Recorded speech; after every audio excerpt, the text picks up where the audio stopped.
What are we doing every morning? We just read. What are we reading? The Bible that talks about His name, the one and only Savior. What time is it? It's time for ESD, ang salita ng Diyos. Alright. Babasa po tayo, Marcos Kapitulo 12, versikulo 13 hanggang 17. So Mark chapter 12, verse 13 to 17. And this is going to be a good read. Promise. I'm gonna promise you that. Tara, basahin na po natin. So may title po ito, at least dito sa version na binabasa natin. Sa app na ginagamit natin, which is YouVersion of the Bible. So you can download it in App Store or Play Store.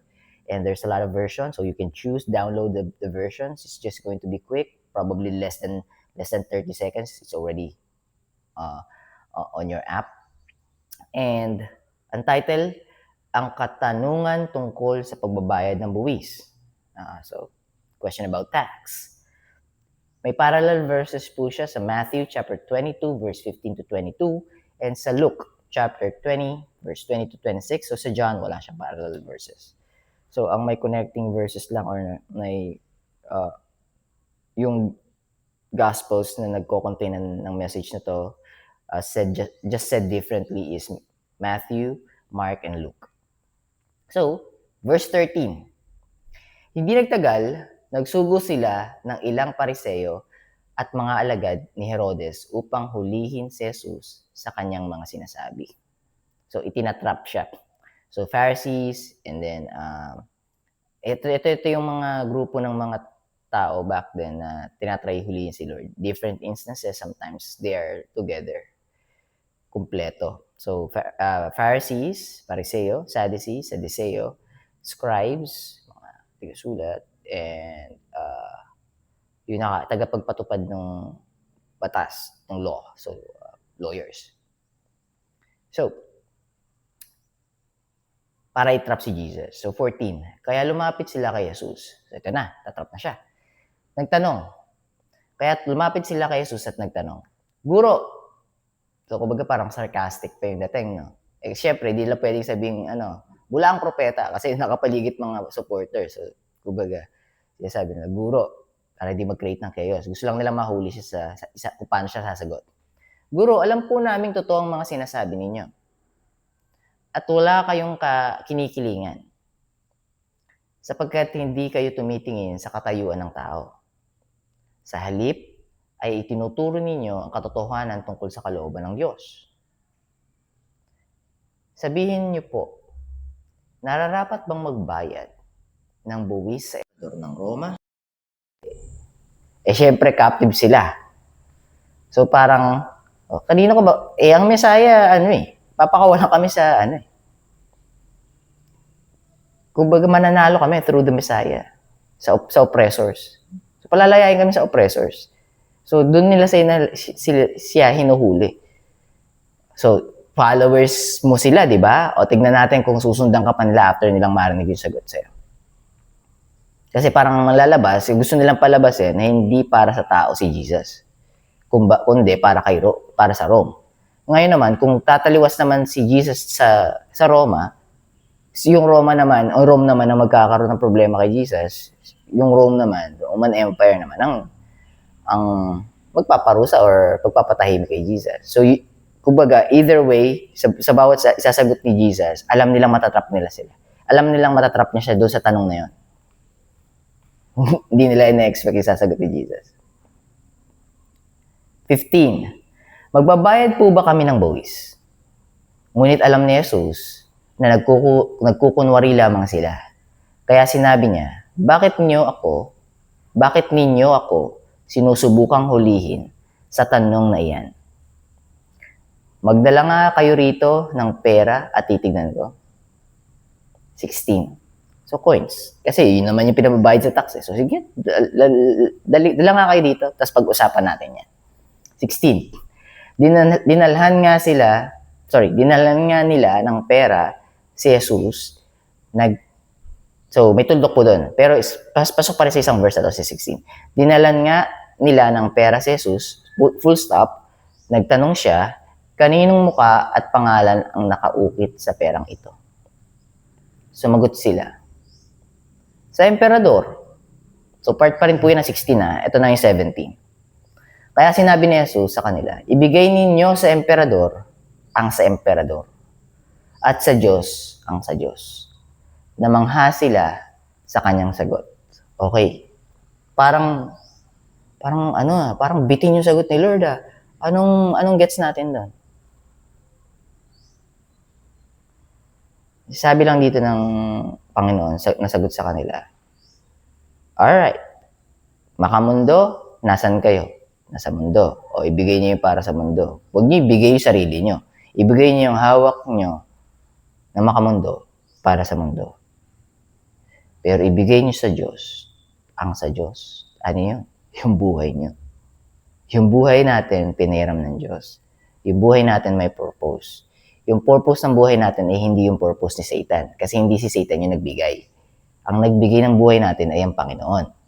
So, ibig sabihin, sa dalawa na yon, kay Satan, sa demonyo, at sa Diyos, sa dalawa na yon, sino ang mas may karapatan sa buhay natin? Ang Diyos. Kaya lang si Satan, sobrang inggit niya sa Diyos, kailangan niya makuha yung buhay mo. Kasi pag nakuha niya yung buhay mo, sa kanya tagumpay siya. Sa Diyos, hindi naman kawalan tayo sa Diyos.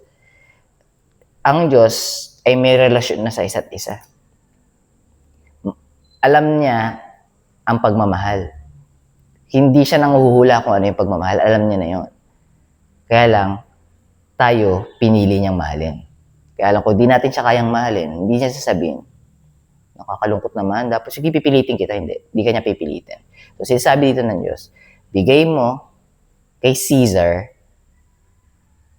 the things that of Caesar, but give unto God the things of God. Now, paano yun?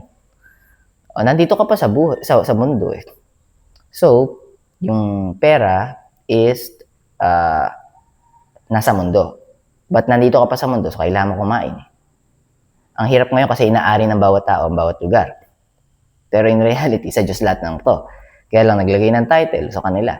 So, di ka pwede magtanim doon nang di ka mapapaalam. So, magbibigay. Parang yung binasan nga natin doon sa kahapon yung sa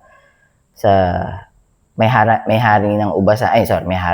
May-ari ng ubasan, tapos pinarentahan niya. So, magbibigay sila doon sa may-ari ng ubasan, kaso ayaw nila magbigay. So, dito, sinasabi ng Panginoon, itong mga bagay ng nasa mundo, di nyo naman madadala yan eh. Sa langit. Di nyo rin madadala yan sa impyerno. Same. So, baliwala na yan. So, ibigay nyo yan dyan. Dyan lang yan. So, ibig sabihin, sa madalis sabi, huwag nyong yakapin yung mga bagay na yan. Kung gusto nila ng kampo ni Satanas, ng mga bagay na yan, bigay nyo sa kampo ni Satanas. Pero huwag niyo bibigay sarili nyo sa kampo ni Satanas or kay Satanas. Kasi yung mga sarili nyo is para sa akin yan. Pero hindi ko kayo pipilitin. Meron sa inyo, goats. Yung meron sa inyo, direktang pupunta kay Satan. Tapos pipiliin kay Satan kaysa sa akin. Pero may ilan sa inyo, sasama doon sa nakakakilala na sa akin. Ibig sabihin, may mga lost sheep na nagmimingle sa wolves hiding in sheep's clothing, and eventually madidinig yung salita ko, madidinig yung shepherd, babalik din yung lost sheep sa shepherd. At makakabalik siya kung saan nagsasama-sama ang mga sheep, ang mga tupa. So yung nawawalang tupa, maririnig ang tinig ng pastol at makakabalik yon sa grupo ng mga tupa. Yung nawawalang pastol. Yung nawawalang tupa. Kakabaliktad, sorry. So, give unto Caesar what is of Caesar. So, we're still living here on earth. We're working for those things. Those things that we are getting is not necessary in terms of eternal life. But in terms of you living here on earth, it is still necessary. Food. Don't be in love with money, but utilize money for you to be able to live and walk with God. To live here on earth while walking with God. Doesn't mean na yung money yung masama. Just check your heart. Do you love money so much, that you're making it your idol? Or money is just necessary? Bakit money? Kasi hindi nyo magbibigay sa'yo ng lahat ng bagay. I mean, lahat ng things, worthy things. Like, let's say, first of, money on your pocket. If it's already a lot, you'll be saving it on a bank. pagka sobrang dami na, you can purchase material things. Let's say, start ka muna sa bike, motor, then kotse, then bahay. So, money is necessary, but money is actually getting you those things. But those things are not too important because once you pass away, hindi na ikaw may-ari nun. Maiiwan mo na yun sa susunod. And then so on and so on.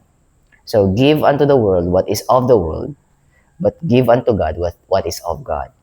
Now, if you're of God, your life is what God is asking. Not your money, not the things that belongs to you. God is not asking for that. Just give it to the world. So be it. But give your life to God because God wants you to be with Him in heaven after your life here on earth. Alright, so hindi ko na pahabayan. So, yeah, 11 minutes. So, medyo okay yung oras natin ngayon. Again, pagka medyo nalito kayo doon sa mga binasa natin, huwag kayong mag-alala, basahin nyo lang po ulit. And be skeptical, huwag kayong maniniwala sa kung ano sinasabi ko, pag-aralan nyo maigi, imbestigahan ninyo. Totoo ba o nagsisinungaling yung payat na to? Pagka hindi, yung mga sinasabi ko, sinashare ko sa inyo, hindi kayo nailalapit sa Diyos, huwag yung pakinggan.